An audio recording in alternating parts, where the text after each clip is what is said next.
Good morning students, I am Ayush, your physics teacher. आज से बेटा क्लास 12 फिजिक्स का फर्स्ट चैप्टर स्टार्ट करने वाले हैं। उससे पहले जो 11th वाले बच्चे 12th स्टार्ट करने वाले हैं उनको मेरा थोड़ा सा सजेशंस।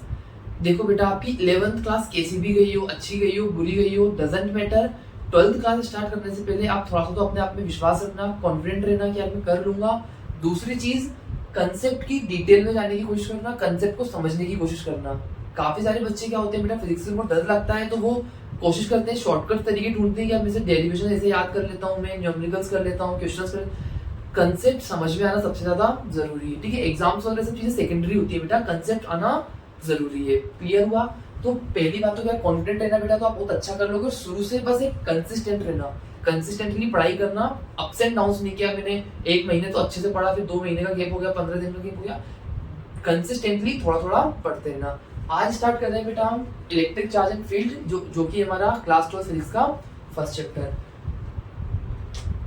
क्लास 12 फिजिक्स में बेटा हमें दो चीजें पढ़ती रहती। तो इलेक्ट्रिक चार्ज होता है ना, इसमें जब एक तो इलेक्ट्रिक चार्ज मेरा रेस्ट पर है और जब इलेक्ट्रिक चार्ज मेरा मोशन में, ये होता है बेटा इलेक्ट्रोस्टैटिक। इलेक्ट्रोस्टैटिक में क्या पढ़ते हैं अपन, जब मेरा इलेक्ट्रिक चार्ज रेस्ट पर है और जब इलेक्ट्रोडायनेमिक में जब अपना इलेक्ट्रिक चार्ज मोशन में है, ठीक है ना। क्लास 12 फिजिक्स का पहला वाला पार्ट में बेटा यही सब पढ़ोगे, इलेक्ट्रोस्टैटिक और electrodynamic, current, alternating current, EMI, magnetism, ठीक है ना, इलेक्ट्रिक चार्ज, इलेक्ट्रिक फील्ड, ये सब चीजें। क्लियर हुआ? तो आज का बेटा हमारा पहला चैप्टर है, इसमें हम पढ़ेंगे जब हमारा चार्ज रेस्ट पर रखा हुआ है। क्लियर हुआ इतना? अब अपन इलेक्ट्रिक चार्ज समझते हैं कि इलेक्ट्रिक चार्ज क्या होता है। अपने पास मेटर है, अपने पास जितने भी मेटर है बेटा, ये मेरे किससे मिलकर बने, प्रोटॉन, इलेक्ट्रॉन और न्यूट्रॉन से, मतलब एलिमेंट्री पार्टिकल से मिलकर बने। और भी अपने पास एलिमेंट्री पार्टिकल होते हैं पर वो काफी रेयर होते हैं। अपने मेन एलिमेंट्री पार्टिकल क्या है, प्रोटॉन, इलेक्ट्रॉन और न्यूट्रॉन। तो जितने भी मेटर है बेटा, सारी चीजें किससे मिलकर बनी है, प्रोटॉन, इलेक्ट्रॉन और न्यूट्रॉन के साथ में। मैं क्या करता हूँ बेटा, दो इलेक्ट्रॉन को मैंने उठाया, एक इलेक्ट्रॉन दूसरा इलेक्ट्रॉन, दोनों भाइयों को उठाया और इनको 1 सेंटीमीटर की डिस्टेंस पर रख दिया। 1 सेंटीमीटर की क्या डिस्टेंस पर रख दिया मैंने इनकी। देखो, इलेक्ट्रॉन का भी कुछ मास होता है, तो इन दोनों के बीच में क्या लगेगा बेटा, मतलब दोनों इलेक्ट्रॉन्स हैं, इन दोनों का कुछ कुछ मास है, तो इन दोनों के बीच में क्या लग रहा होगा, ग्रेविटेशनल फोर्स लग रहा होगा। ग्रेविटेशनल फोर्स का फॉर्मूला क्या होता है, Gm1m2 डिवाइडेड बाय r²। तो यहाँ से मैं ग्रेविटेशनल फोर्स निकाल सकता हूँ, बीच की डिस्टेंस 1 सेंटीमीटर, इनकी मासेस की वैल्यू रख के और g की वैल्यू रख के निकाल सकता हूँ। मैंने इसको सॉल्व किया तो ग्रेविटेशनल फोर्स कितना आया बेटा, अपने पास दो इलेक्ट्रॉन जो कि 1 सेंटीमीटर की डिस्टेंस पर रखे, वो आया मेरे पास 5.5 इंटू 10⁻⁻67 न्यूटन। देखो ना, आपको ये वैल्यू याद रखने की जरूरत नहीं, सिर्फ समझाने के लिए मैं बता रहा हूँ। ये होगा सेम, मैंने दो प्रोटॉन्स को 1 सेंटीमीटर की डिस्टेंस पे रखा, दो प्रोटॉन्स को क्या रखा बेटा, 1 सेंटीमीटर की डिस्टेंस पे रखा। तो उनके बीच में जो ग्रेविटेशनल फोर्स निकला वो निकला 1.9 इंटू 10⁻⁻60 न्यूटन। दोनों इलेक्ट्रॉन्स के बीच में ग्रेविटेशनल फोर्स कितना निकला, 5.5 इंटू 10⁻67 न्यूटन, और दोनों प्रोटॉन्स के बीच में निकला 1.9 इंटू 10⁻60 न्यूटन। क्लियर हुआ? इतना समझ में आया? और इलेक्ट्रॉन और प्रोटॉन का मास अलग होता है तो अपना ग्रेविटेशनल फोर्स भी अलग अलग आया। क्लियर हुआ? बल्कि मेरे पास आर और जी तो कॉमन थे बट मासेस ही अलग थे। क्लियर हुआ? अब एक और चीज आती है, ऑब्जर्व क्या किया गया बेटा, क्या जो इलेक्ट्रॉन्स थे इन दोनों पे एक रिपल्सिव फोर्स भी लग रहा है। ग्रेविटेशनल फोर्स तो कैसा होता है, अट्रैक्टिव होता है नेचर में, तो इन दोनों इलेक्ट्रॉन्स के बीच में, इन दोनों इलेक्ट्रॉन्स के बीच में कौन सा फोर्स लग रहा है बेटा, अपने पास ग्रेविटेशनल फोर्स लग रहा है। बट ऐसा ऑब्जर्व किया गया कि यार ये दोनों इलेक्ट्रॉन्स हैं, ये दोनों इलेक्ट्रॉन्स एक दूसरे को रिपेल कर रहे हैं। कितने फोर्स से रिपेल कर रहे हैं, उसको ऐसे ही बोल देता हूं मैं, उसको वो निकला बेटा था 2.3 इंटू 10⁻⁻24 न्यूटन। देखो, ग्रेविटेशनल फोर्स की पावर कितनी है, 10⁻⁻67, और रिपल्सिव फोर्स की पावर कितनी है, -24। मतलब रिपल्सिव फोर्स क्या है बेटा, अपना ग्रेविटेशनल फोर्स से काफी ज्यादा बड़ा है। तो इलेक्ट्रॉन्स में नेट फोर्स किस तरफ लग रहा होगा, बाहर की तरफ। इतना क्लियर हुआ? मतलब देखो, ये दो इलेक्ट्रॉन्स हैं, इनकी अट्रैक्टिव फोर्स लग रहा है ग्रेविटेशनल फोर्स, और रिपल्सिव फोर्स लग रहा है अपना बाहर की तरफ। रिपल्सिव फोर्स ज्यादा है, अट्रैक्टिव फोर्स कम है, तो नेट फोर्स किस तरफ होगा बेटा, इनमें बाहर की तरफ। इतना तो अपन को बेसिक समझ में आया। अब इन इलेक्ट्रॉन्स का कुछ मास था, उसके कारण इसका क्या लग रहा था बेटा, ग्रेविटेशनल फोर्स आया था। इसमें जो एक एक्स्ट्रा रिपल्सिव फोर्स आया, सेम मैंने देखा बेटा, जो प्रोटॉन्स थे इनके बीच में भी एक रिपल्सिव फोर्स लग रहा था, उसकी वैल्यू भी थी आपके पास 2.3 इंटू 10⁻⁻24 न्यूटन। समझना बेटा मैं क्या बोल रहा हूँ, इन दोनों इलेक्ट्रॉन्स की कुछ ना कुछ तो ऐसी प्रॉपर्टी है जिसके कारण रिपल्सिव फोर्स लग रहा है। इन दोनों प्रोटॉन्स की भी कुछ ना कुछ तो ऐसी प्रॉपर्टी है जिसके कारण क्या लग रहा है, ये एक दूसरे को रिपेल कर रहे हैं। यही प्रॉपर्टी होती है बेटा अपनी इलेक्ट्रिक चार्ज। ठीक है ना, मैं बताता हूँ क्या है, बस कंसेप्ट थोड़ा समझ में आया बेटा मैं क्या बोल रहा हूँ। दो इलेक्ट्रॉन्स को या फिर दो प्रोटॉन को मेरे पास में रखा तो उनके बीच में कुछ ग्रेविटेशनल फोर्स लग रहा था। ठीक है, मुझे पता है ग्रेविटेशनल फोर्स क्यों लगता है, जब उनका जब दो मासेस अपने कुछ डिस्टेंस से सेपरेट होते हैं तो उनके बीच में ग्रेविटेशनल फोर्स लगता है। मेरे को एक और फोर्स रिपल्सिव फोर्स भी देखने को मिला। अब रिपल्सिव फोर्स लग रहा है तो कोई ना कोई तो इलेक्ट्रॉन्स और प्रोटॉन्स की प्रॉपर्टीज होगी जिसके कारण वो फोर्स लग रहा है। उसी प्रॉपर्टी को बोलते हैं बेटा अपन इलेक्ट्रिक चार्ज। समझ में आया? इलेक्ट्रिक चार्ज की मैं डेफिनेशन लिखता हूं, इतना क्लियर हो बेटा। It is an intrinsic property, electric charge is an intrinsic property of matter which give rise to electric force between objects। किसी भी मेटर की इलेक्ट्रिक चार्ज क्या होता है बेटा, इलेक्ट्रिक चार्ज ऐसी प्रॉपर्टी है जिसके कारण उसमें इलेक्ट्रिक फोर्स एक्सपीरियंस होता है। क्लियर हुआ? बात समझ में आई बेटा? सेम अपना यहाँ पे अपने पास दो प्रोटॉन्स थे और यहाँ पे दो इलेक्ट्रॉन्स थे।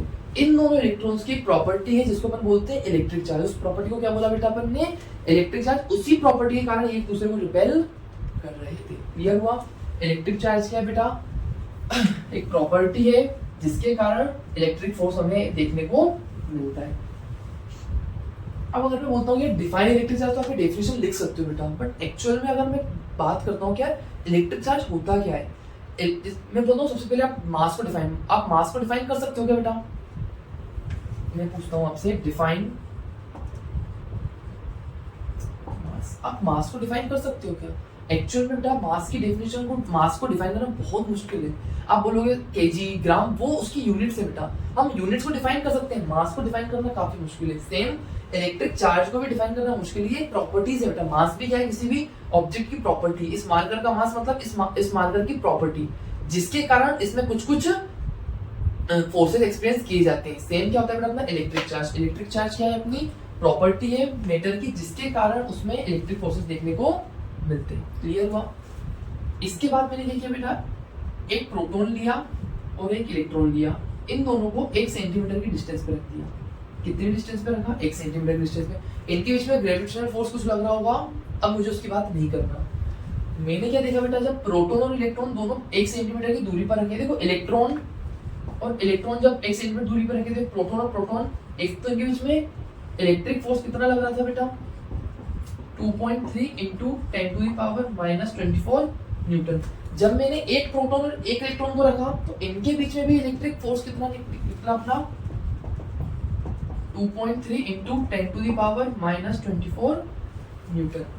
मतलब मुझे समझ, देखो दो इलेक्ट्रॉन्स के बीच में भी सेम इलेक्ट्रिक फोर्स लग रहा था, दो प्रोटॉन्स के बीच में भी सेम लग रहा था, और इलेक्ट्रॉन प्रोटॉन के बीच में भी अपना इतना ही लगा। मतलब मुझे समझ में क्या आ रहा है बेटा, क्या प्रोटॉन पे और इलेक्ट्रॉन पे जो इलेक्ट्रिक चार्ज है उसकी स्ट्रेंथ तो बराबर है। क्या समझ में आया मुझे कि प्रोटॉन पे जो इलेक्ट्रिक चार्ज है और इलेक्ट्रॉन पे जो इलेक्ट्रिक चार्ज है उनकी स्ट्रेंथ तो क्या है बेटा, बराबर है। यहाँ पे अपन को मिला था कौन सा, रिपल्सिव फोर्स। तो इलेक्ट्रॉन प्रोटॉन में क्या देखने को मिला था मुझे, रिपल्सिव फोर्स। पर जब मैंने प्रोटॉन और इलेक्ट्रॉन को रखा तो जो मुझे इलेक्ट्रिक फोर्स देखने को मिला वो कैसा था बेटा, अट्रैक्टिव था। मतलब अब इलेक्ट्रॉन और प्रोटॉन एक दूसरे को अट्रैक्ट कर रहे हैं। कितने फोर्स कितना है बेटा, फोर्स इतना ही है। पहले इतने फोर्स के साथ एक दूसरे को रिपेल कर रहे थे, अब इतने फोर्स के साथ एक दूसरे को अट्रैक्ट कर रहे हैं। मुझे यहाँ से समझ में क्या आया, क्या प्रोटॉन और इलेक्ट्रॉन के ऊपर जो इलेक्ट्रिक चार्ज है उसकी स्ट्रेंथ तो क्या है बेटा, बराबर है। उसकी स्ट्रेंथ तो क्या है, बराबर है, बट उसका जो नेचर है वो अपोजिट है। मतलब प्रोटॉन और इलेक्ट्रॉन पे जो चार्जेस है बेटा उनका नेचर क्या है, अलग अलग है। आई बात समझ में? इसलिए अपन क्या बोलते हैं बेटा, चार्ज ऑन, सबसे पहले बोलते हैं charge on proton. Charge on proton कितना है बेटा, इसे डिनोट करता हूँ 1.6 × 10⁻⁻19 कूलम। ठीक है, सिमिलरली अपना चार्ज ऑन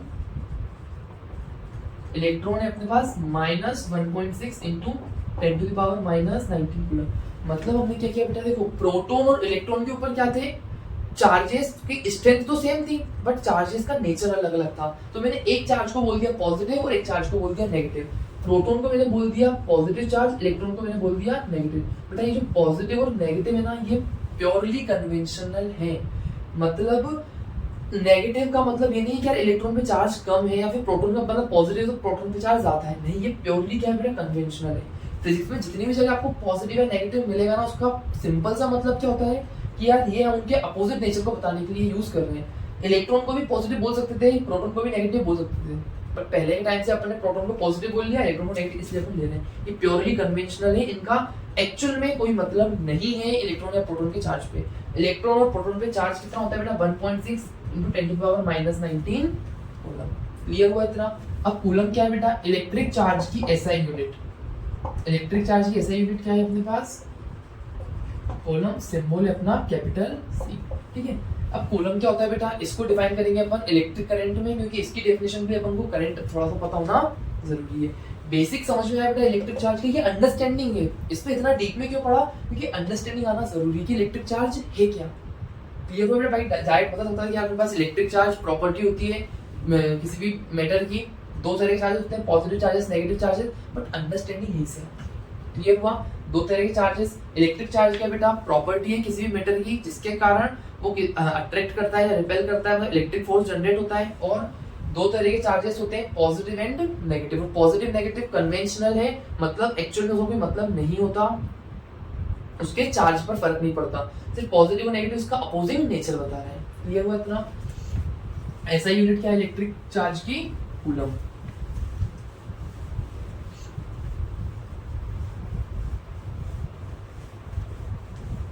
ठीक है बेटा, इतना समझ में आया? अब बात आती है कि यार इलेक्ट्रिक जो चार्ज है अपने पास, इसकी कुछ कुछ बेसिक बेसिक प्रॉपर्टीज होती है। ठीक है ना, क्या प्रॉपर्टीज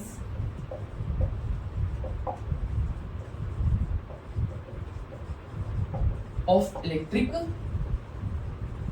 चार्ज। इलेक्ट्रिक चार्ज की बेटा अपने पास कुछ कुछ प्रॉपर्टीज होती है। पहले अपन उन प्रॉपर्टीज को पढ़ते हैं, फिर इलेक्ट्रिक चार्ज और मास को कंपेयर करेंगे। बाकी देखो इलेक्ट्रिक चार्ज अलग चीज है, मास चीज अलग है, बट एनसीईआरटी में और आपके काफी सारे बार क्वेश्चंस में भी आता है क्या मास और इलेक्ट्रिक चार्ज में फर्क क्या है। तो पहले अपन इलेक्ट्रिक चार्ज की बेसिक प्रॉपर्टीज पढ़ लेते हैं, उसके बाद अपन वो कवर करेंगे। पहली प्रॉपर्टी है बेटा अपनी additivity of charge.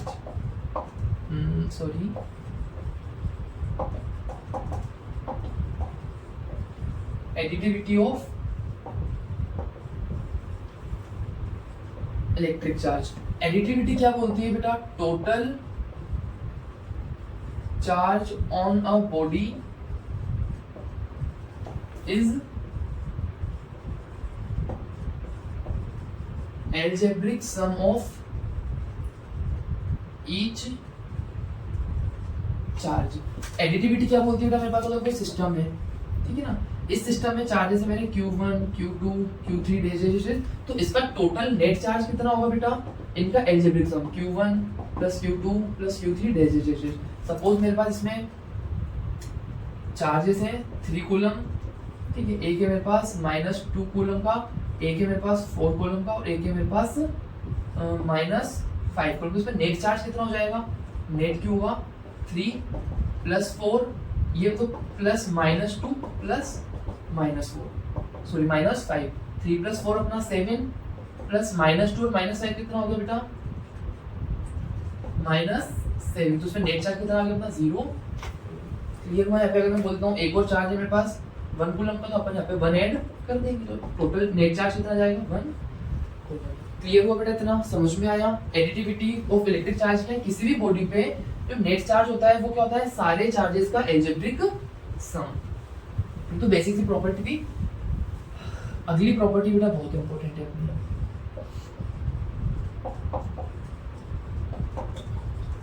Quantization of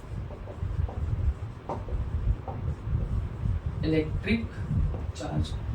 quantization समझने से पहले बेटा एक इजीएस्ट एग्जांपल लूं कि इसमें बच्चों को कंफ्यूजन बहुत होता है, तो एक इजीएस्ट एग्जांपल देंगे, उस एग्जांपल को आप हमेशा दिमाग में रखोगे तो आपको इसमें कभी डाउट होगा ही नहीं।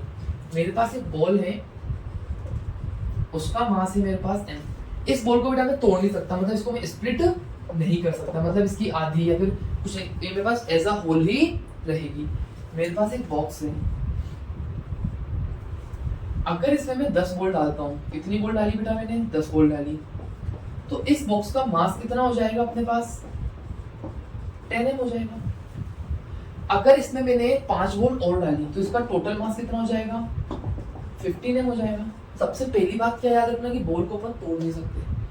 अब इस बॉक्स में जितनी भी बॉल होंगी, इस बॉक्स का मास कितना होगा बेटा, बॉल का इंटीग्रल मल्टीपल ही होगा ना। इंटीग्रल मल्टीपल मतलब 10 बॉल होंगी, 15 बॉल ही, 10m 5m, ऐसा हो सकता है कि 16.5m। इस बॉक्स का मास कभी ऐसा हो सकता है क्या, बॉक्स का मास नेग्लिजिबल है बेटा, अंदर जो बॉल है उसका ही मास अपन काउंट करने वाले। 16.5m पॉसिबल है क्या, नहीं ना, क्यों, क्योंकि अपने पास जो बॉल है इसकी स्प्लिट हो नहीं सकती ना। मतलब इस बॉक्स में, इस बॉक्स का जो मास होगा वो एक बॉल के मास का इंटीग्रल मल्टीपल ही होगा। समझ में आया। अब इसको अपन इलेक्ट्रिक चार्ज के लिए समझते हैं कि इलेक्ट्रिक चार्ज क्या होता है। अपने यूनिवर्स में बेटा चार्ज कैरियर्स क्या है, charge carriers elementary charge carriers बोल सकते हैं अपन इनको।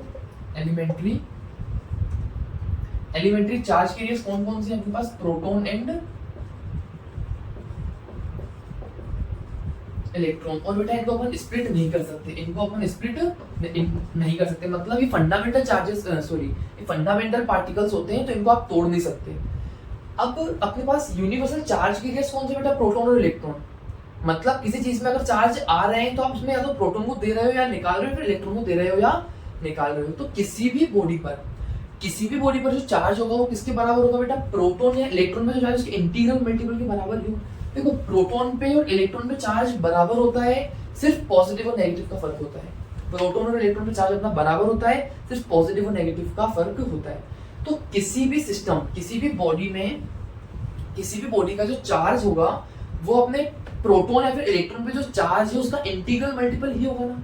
बॉल वाला एग्जांपल याद रखना बेटा, बॉल क्या थी मेरे पास, उसका मास m था, उसको मैं तोड़ तो सकता नहीं, तो एक जो बॉक्स है उसमें बॉल्स हैं, तो उस बॉक्स का मास इस बॉल के इंटीग्रल मल्टीपल की फॉर्म में होगा ना। अगर उसमें 10 बॉल है तो 10m हो जाएगा, 15 बॉल है तो 15m हो जाएगा। सिमिलरली इसमें जितने इलेक्ट्रॉन्स या प्रोटॉन्स होंगे तो इसका जो चार्ज होगा, एक इलेक्ट्रॉन पे जो चार्ज है उसका इंटीग्रल मल्टीपल ही होगा।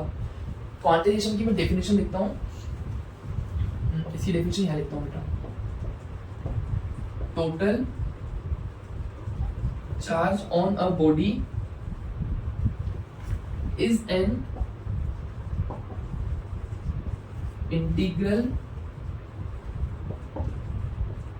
multiple, total charge on a body is an integral multiple of charge on electron और प्रोटॉन।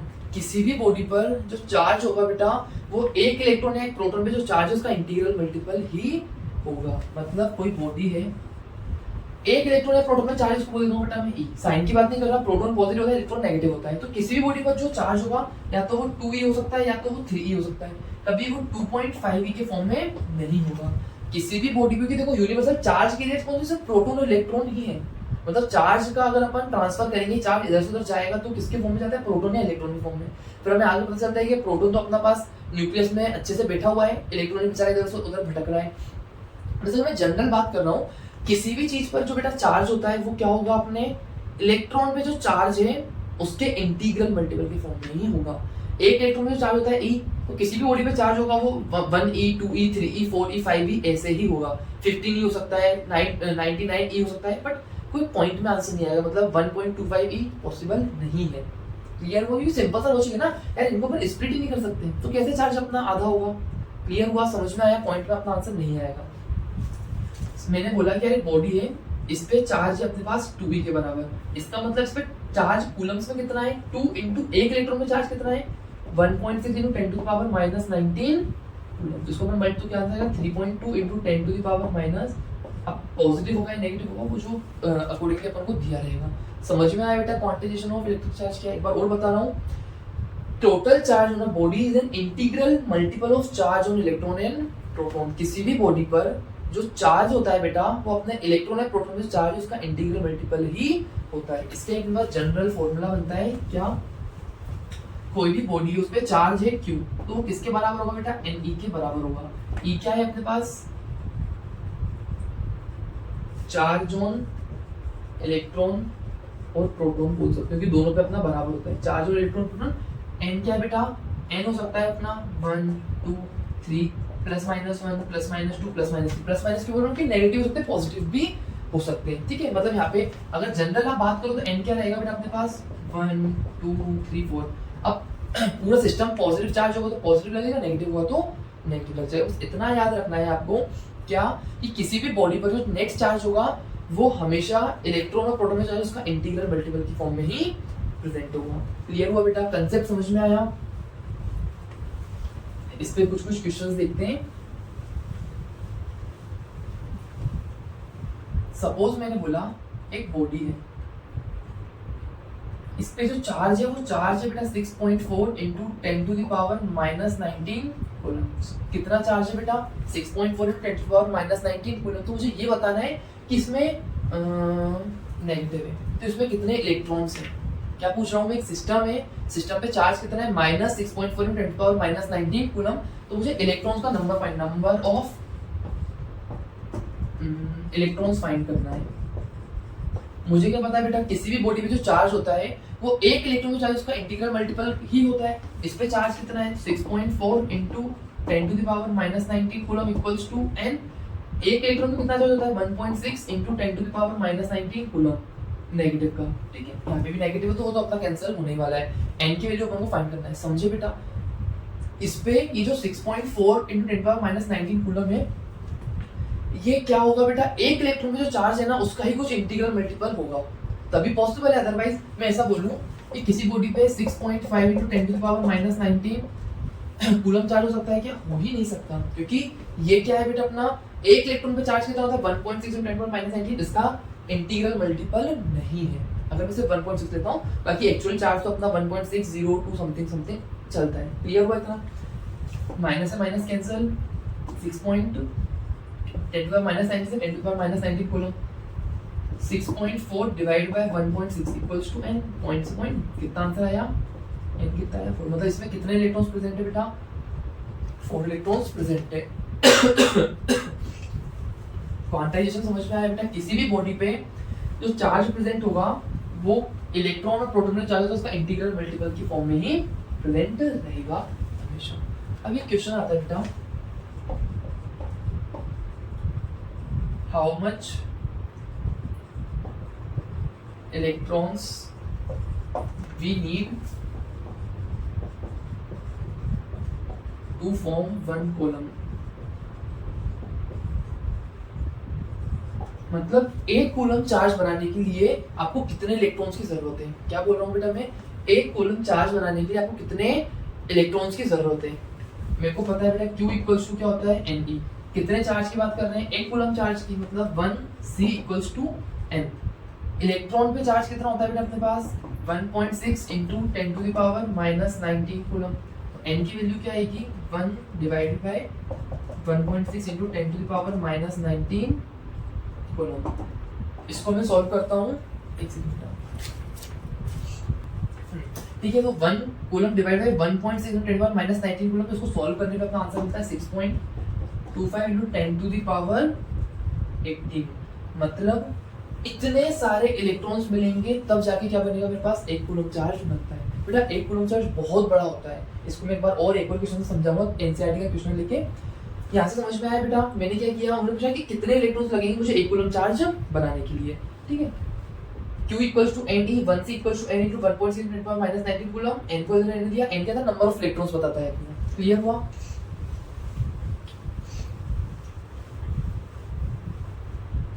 एक और क्वेश्चन लेता हूं बेटा मैं, इफ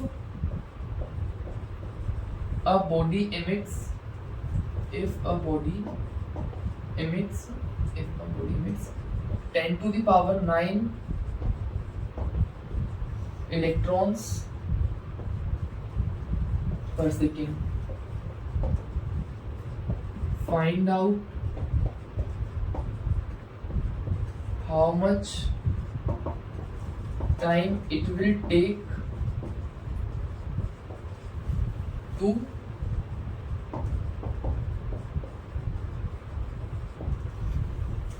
क्या पूछा बेटा उन्होंने, if a body emits 10 to the power 9 electrons per second, find out how much time it will take to emit 1 coulomb charge, कि 1 कूलम चार्ज को निकालने में कितना टाइम लगेगा। अगर 1 सेकंड में कितने चार्ज इलेक्ट्रॉन्स निकल रहे हैं अपने, इतने इलेक्ट्रॉन्स निकल रहे हैं। ठीक है, सॉल्यूशन क्या है, इजी क्वेश्चन है अपना। सवाल समझ में आया, एक बॉडी है 1 सेकंड के अंदर 10 to the power 9 इलेक्ट्रॉन्स को निकाल रही है, तो उस बॉडी में से 1 कूलम चार्ज को निकलने में कितना टाइम लग जाएगा। ठीक है, सबसे पहले मैं निकालता हूं चार्ज एमिट इन 1 सेकेंड, कि 1 सेकेंड में कितना चार्ज निकल रहा है, इतने इलेक्ट्रॉन्स निकल रहे हैं, तो 1 इलेक्ट्रॉन में चार्ज होता है और मल्टीप्लाई कर देते हैं 1.6 into 10 to the power minus 19, क्या आएगा बेटा 1.6 ऐसे से जाएगा 10 टू द पावर हो जाएगा माइनस 10 कूलम, मतलब 1 सेकेंड में कितना चार्ज निकाल रहा है बेटा ये, वो पूछ क्या रहा है अपना, ध्यान से सुनना। 1 सेकंड में कितना इलेक्ट्रॉन कितना चार्ज निकल रहा है, इतना चार्ज, तो वो पूछ रहा है यार 1 कूलम चार्ज निकलने में कितना टाइम लगेगा, तो क्या हो जाएगा time taken to emit 1 coulomb, क्या हो जाएगा बेटा 1c divided by 1.6 into 10 to the power minus 10c। Clear हुआ। इसको मैं ऐसे लिख सकता हूँ ना 1.6 into 10 to the power minus 10 coulomb पर सेकंड लिख सकता हूँ ना। ये क्या है बेटा, इतने चार्ज निकल रहा है मेरा 1 सेकंड में। ये बेटा यूनिट्स एंड मेजरमेंट क्लास 11 का आपने अच्छे समझा होगा, वही बता रहा हूँ। चार्ज एमिट 1 सेकंड में कितना चार्ज निकल रहा है, इतना, तो उसको मैंने यूनिट में लिख सकता हूँ पर सेकंड। तो time taken to emit 1 coulomb charge होता है 1 coulomb divide by 1.6 10 power minus 10, यहाँ पे नीचे सेकंड, कूलम से कूलम कैंसिल, ऊपर आ जाएगा मेरा ये सेकंड। समझ में आया बेटा क्या हुआ। अपन को 1 कूलम चार्ज को निकलने में कितना टाइम लग रहा है, वो क्या हो जाएगा 1 कूलम डिवाइड बाय 1 सेकंड में जितने चार्ज निकल रहे हैं, कूलम से कूलम कट जाएगा, सेकंड आ जाएगा मेरा ऊपर, तो यहाँ पे आंसर किसमें मिल जाएगा मुझे, सेकंड्स में मिल जाएगा। क्लियर हुआ इतना। इसको जब अपन पूरा सॉल्व करेंगे तो अपने पास आंसर आएगा बेटा 6.25 into 10 to the power 9 second. मैं क्लीन कर देता हूँ ऊपर थोड़ा सा। कितना टाइम लग रहा है बेटा 6.25 into 10 to the power 9 second. इतना टाइम लगेगा किसमें, मेरे 1 कूलम चार्ज को निकलने में। इसको बेटा मैं थोड़ा सा ईयर्स में कन्वर्ट करता हूँ। 1 घंटे में कितने सेकंड होते हैं बेटा अपने पास, 3600 सेकंड होते हैं। ठीक है, 1 दिन में कितने घंटे होते हैं 24, तो मैं 24 से डिवाइड कर दिया। 1 साल में कितने दिन होते हैं, तो अपन ने 365 से भी डिवाइड कर दिया, तो आंसर किसमें आ जाएगा मेरे पास, ईयर्स में आ जाएगा। कितना आ जाएगा बेटा, ईयर्स में आ जाएगा। समझ में आया इतना। ये अपने पास सेकंड में बेटा 1 घंटे में कितने सेकंड होते हैं, तो उससे डिवाइड कर दिया। फिर 1 दिन में कितने घंटे होते हैं 24, उससे डिवाइड कर दिया। फिर 1 साल में कितने घंटे होते हैं 365, तो आंसर किसमें आ जाएगा, ईयर्स में आ जाएगा। इसको सॉल्व करने के बाद कितना आया 198.8 ईयर्स, लगभग बेटा 200 साल। मतलब 1 सेकंड में अगर 10 टू द पावर 9 इलेक्ट्रॉन्स निकलेंगे, 1 सेकंड में 10 टू द पावर 9 इलेक्ट्रॉन्स निकलेंगे, तब भी मुझे 200 साल लग जाएंगे 1 कूलम चार्ज निकालने में। इसे क्या समझ में आ रहा है, तो 1 कूलम चार्ज कितना बड़ा है, और दूसरी चीज क्या है 1 इलेक्ट्रॉन पे चार्ज कितना ज्यादा छोटा है। दोनों चीजें समझ में आ रही है ना बेटा। या तो अगर इलेक्ट्रॉन पे चार्ज बड़ा होता तो उतना कम टाइम लगता, और दूसरी चीज क्या यार 1 कूलम चार्ज एक्चुअल में बहुत बड़ा है। ठीक है, बात समझ में बेटा, 1 कूलम चार्ज अपने पास बहुत बड़ा होता है। क्वांटाइजेशन समझ में आया बेटा, ये अपनी बेसिक सेकंड प्रॉपर्टी थी। अब आते हैं थर्ड प्रॉपर्टी की तरफ। थर्ड प्रॉपर्टी अपनी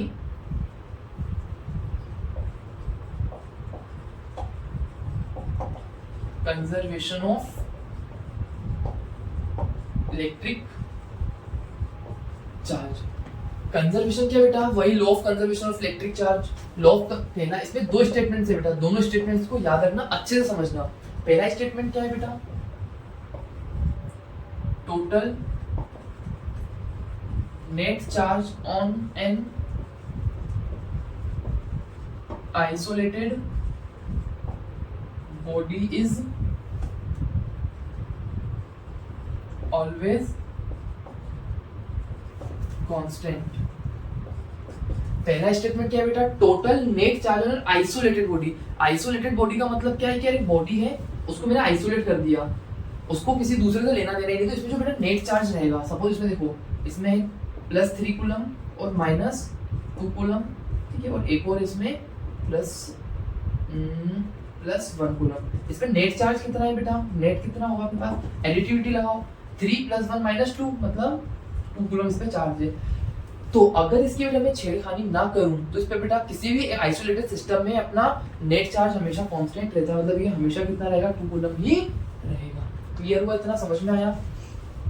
ये अपना पहला स्टेटमेंट है। अगला स्टेटमेंट है बेटा electric charge can neither be created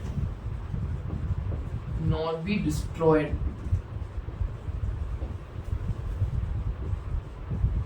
can only be transferred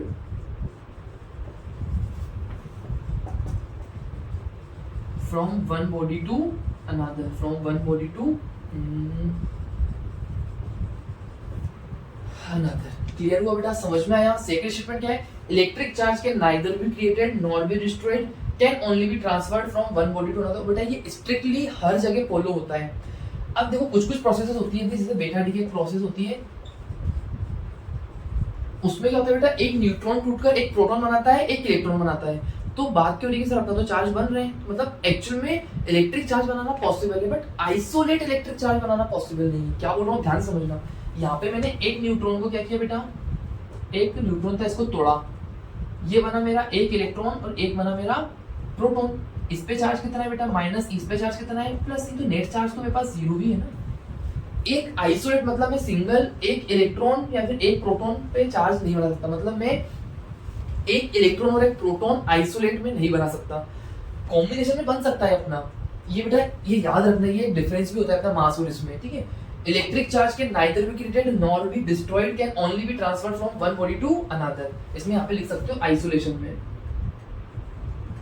याद रखने के लिए। आइसोलेशन मतलब क्या है, सिंगल, ठीक है ना, तो सिंगल पॉजिटिव चार्ज बना सकता, सिंगल नेगेटिव चार्ज बना सकता, दोनों कंबाइन में बना सकते हैं। इस केस में एक न्यूट्रॉन टूटा, एक मेरे पास नेगेटिव चार्ज बना, एक पॉजिटिव चार्ज बना, नेट चार्ज तो क्या है मेरे पास 0। तो इसको ऐसे ही बोला जाता है बेटा, net charge on a body can neither be created nor be destroyed. इस बॉडी पे पहले एक न्यूट्रॉन में चार्ज कितना होता है बेटा 0, पहले भी नेट चार्ज, बेटा डीके के पहले भी चार्ज 0 था और डीके के बाद में भी चार्ज 0 ही रहा। ये याद रखना बेटा, ठीक है, क्योंकि बीटा डीके पे क्वेश्चन आ सकता है कि यार यहाँ पे तो हमें दिख रहा है कि एक पॉजिटिव चार्ज बना है, नेगेटिव चार्ज बना है, नहीं। कंजर्वेशन ऑफ इलेक्ट्रिक चार्ज क्या बोलता है बेटा, कि आइसोलेशन में इलेक्ट्रिक चार्ज का बनना पॉसिबल नहीं होता। क्लियर हुआ, ये अपनी बेसिक सी 3 प्रॉपर्टीज होती है इलेक्ट्रिक चार्ज की।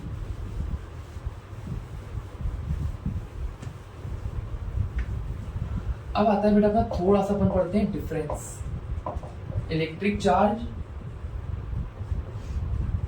और मास के बीच में। क्या इलेक्ट्रिक चार्ज और मास में क्या फर्क होता है। सबसे पहला फर्क तो क्या है बेटा, इलेक्ट्रिक चार्ज कैन पॉजिटिव हो सकता है, नेगेटिव हो सकता है, 0 हो सकता है। मास हमेशा क्या रहेगा बेटा अपने पास, पॉजिटिव। बेसिक सा डिफरेंस मुझे पता है। और क्या डिफरेंस होता है बेटा इलेक्ट्रिक चार्ज में, याद करो। इलेक्ट्रिक चार्ज के कारण जो इलेक्ट्रोस्टैटिक फोर्स आता है वो अट्रैक्टिव भी हो सकता है, रिपल्सिव भी हो सकता है। मतलब यहाँ पे शॉर्ट में लिख रहा हूँ बेटा मैं, electrostatic force can be attractive और रिपल्सिव। मास के कारण जो ग्रेविटेशनल फोर्स होता है बेटा वो क्या होता है, हमेशा is always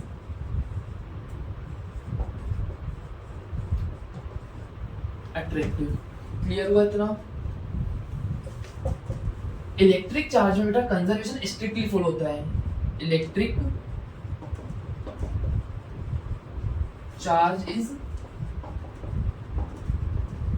strictly conserve. Strictly conserve मतलब क्या, एक्चुअल में अपना इलेक्ट्रिक चार्ज ना बन सकता है ना अपन डिस्ट्रॉय कर सकते हैं। मास के साथ ऐसा नहीं होता। आपने पढ़ा तो लॉ ऑफ कंजर्वेशन ऑफ मास, क्या बोलते हैं law of conservation of mass, mass can neither be created nor be destroyed. जब पर अगर आप आगे पढ़ोगे इसे 12th में एंड में जब अपन न्यूक्लियर फिजन न्यूक्लियर रिएक्शंस पढ़ेंगे तो समझ में आएगा कि यार मास अपना एनर्जी में कन्वर्ट हो जाता है। तो डिफरेंस क्या है बेटा, मास अपना law of conservation, mass doesn't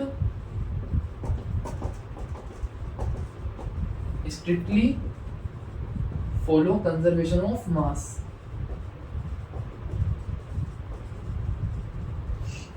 clear हुआ, समझ में आया बेटा? Mass doesn't strictly follow conservation of mass, समझ क्लियर हुआ? एक और डिफरेंस होता है बेटा, इलेक्ट्रिक चार्ज अपना स्पीड पे डिपेंड नहीं करता।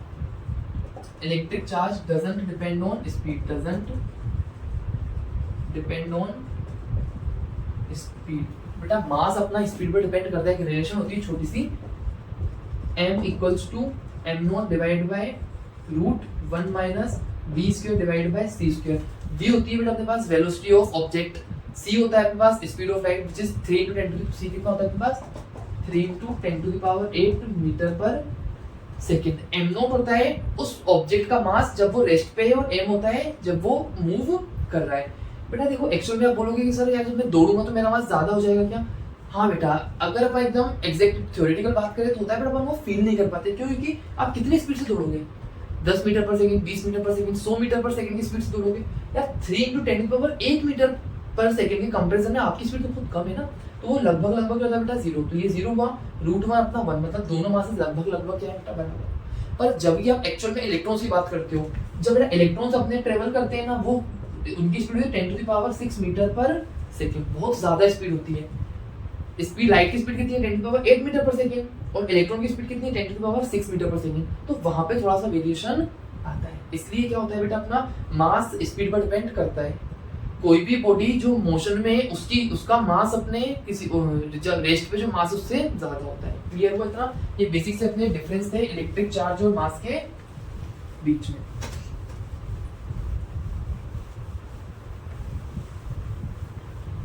अब अपन को पढ़ना है बेटा इलेक्ट्रोस्टैटिक इंडक्शन।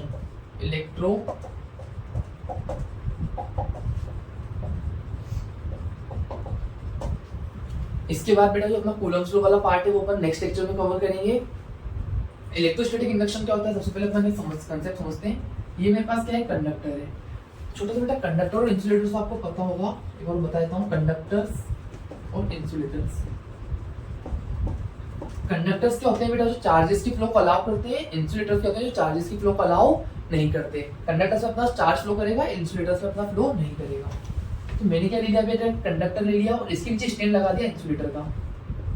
ये क्या है अपने पास, इंसुलेटर, मतलब यहाँ पे चार्ज नहीं आएगा, चार्ज बस इसमें रहेगा।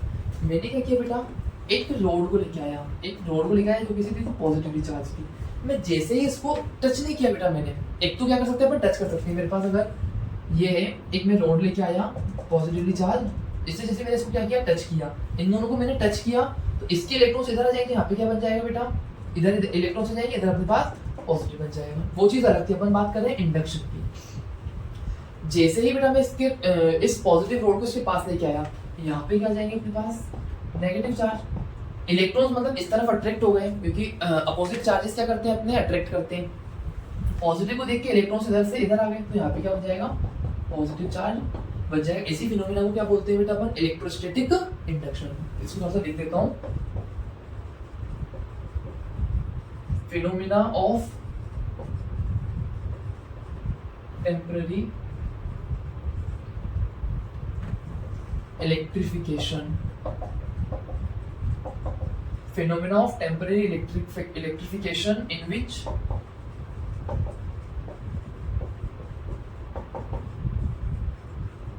opposite charge appears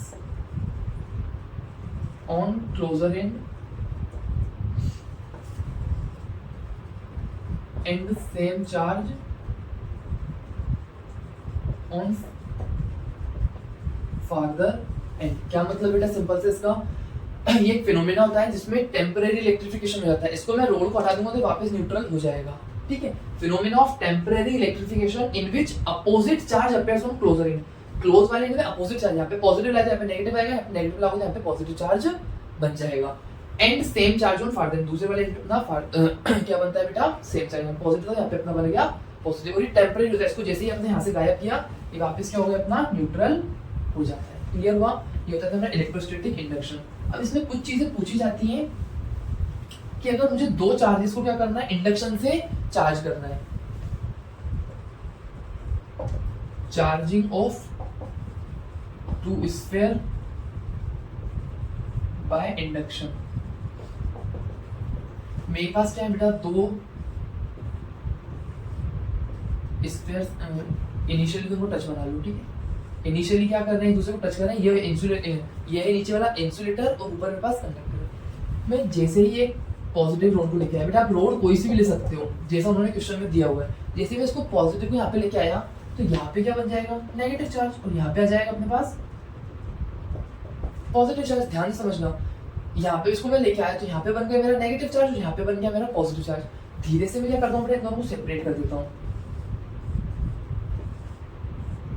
इसमें हो जाएगा अपना नेगेटिव चार्ज, इसमें हो जाएगा मेरे पास पॉजिटिव चार्ज। तो ये क्या हो गए, दो स्फीयर थे मेरे पास। इनिशियली क्या थे बेटा, इनिशियली ये न्यूट्रल थे, मतलब अगर ये नहीं है तो ये क्या है अपने पास, न्यूट्रल है, ठीक है, नॉर्मल। जैसे ही मैं इसको लेके आया पास में, यहाँ पे बने नेगेटिव, यहाँ पे बना पॉजिटिव, इन दोनों को मैंने अलग कर दिया। ये हो गया मेरा नेगेटिवली चार्ज स्फीयर, ये हो गया मेरे पास पॉजिटिवली चार्ज्ड स्फीयर। अब बात आती है कि मैं सिंगल स्फीयर को भी चार्ज कर सकता हूँ क्या इंडक्शन से, charging of single sphere by induction, ठीक है। मैं क्या करता हूँ, मेरे पास एक ये स्फीयर है, नीचे इंसुलेटिंग स्ट्रेन है, जैसे ही मैं इसमें पॉजिटिव रोड को पास लेके आया, अब बेटा वो क्वेश्चन देंगे आपको कि यार आपको पॉजिटिवली चार्ज करना है, नेगेटिव चार्ज करना है। सपोज मुझे इसको नेगेटिवली चार्ज करना है, तो मैं पॉजिटिव को पास लेके आया, यहाँ पे बन रहे हैं अपने नेगेटिव और यहाँ पे बन गया मेरा पॉजिटिव। इसके बाद क्या करता हूँ बेटा, इसके बाद मैं इसको कनेक्ट कर दूंगा अर्थ से। क्या कनेक्ट किया बेटा मेरा, अर्थ क्या है, अर्थ अपने पास ओशियन ऑफ इलेक्ट्रॉन्स है। क्या है, ओशियन ऑफ इलेक्ट्रॉन। जैसे समुद्र में बेटा पानी निकाल भी सकते हो, डाल भी सकते हो, वैसे ही अर्थ में से आप इलेक्ट्रॉन्स ले भी सकते हो और इलेक्ट्रॉन्स डाल भी सकते हो। यहाँ पे पॉजिटिव है, जैसे मैंने इसको अर्थ से कनेक्ट किया तो यहाँ से इलेक्ट्रॉन्स निकल कर क्या आ गया बेटा, यहाँ पे आ गया। तो ये कैसा हो गया अपने पास, पूरा नेगेटिव हो गया, नेगेटिवली चार्ज्ड हो गया। क्लियर हुआ। अगर मुझे इसको सपोज पॉजिटिवली चार्ज करना है तो मैं क्या करूंगा, यहाँ पे मैं लेके आया नेगेटिव, यहाँ पे मैं लेके आया नेगेटिव, तो यहाँ पर बनेगा बेटा अपना पॉजिटिव। इलेक्ट्रोसिटी इंडक्शन अपन ने देखा, ये लाते हैं तो क्लोजर एंड पे अपोजिट चार्ज आता है, यहाँ पे बनेगा पॉजिटिव, यहाँ पे आएगा नेगेटिव। इसको जब मैं अर्थ करूंगा तो अब इलेक्ट्रॉन क्या होंगे, यहाँ से इलेक्ट्रॉन निकलकर अर्थ में चले जाएंगे। अर्थ मतलब ओशियन ऑफ इलेक्ट्रॉन, सिंपल सा, कितने भी इलेक्ट्रॉन्स निकाल सकते हो, कितने भी इलेक्ट्रॉन्स आप डाल सकते हो। क्लियर हुआ। सारे इलेक्ट्रॉन्स निकल जाएंगे तो कैसा चार्ज हो जाएगा बेटा अपने पास, पॉजिटिवली चार्ज। इस तरह से मैं इंडक्शन के थ्रू किसी भी कंडक्टर को चार्ज कर सकता हूँ। इतना समझ में आया बेटा।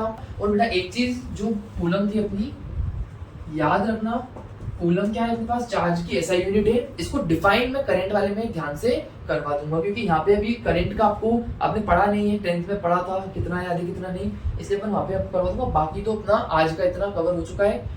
इससे स्टूडेंट अच्छे से करना, नोट्स अपने खुद के बनाना, क्योंकि अपने पर्सनल नोट्स सबसे बेस्ट होते हैं। आप उसमें साइड में नोट्स डालते रहते हो, इंग्लिश में भी कुछ लिख लेते हो, हिंदी में भी कुछ लिख लेते हो, तो बेस्ट अप्रोच वही है। क्लियर हुआ बेटा, ऑल द बेस्ट। इसके नोट्स बना लेना, कल मिलते हैं अपन नए लेक्चर के साथ। All the best.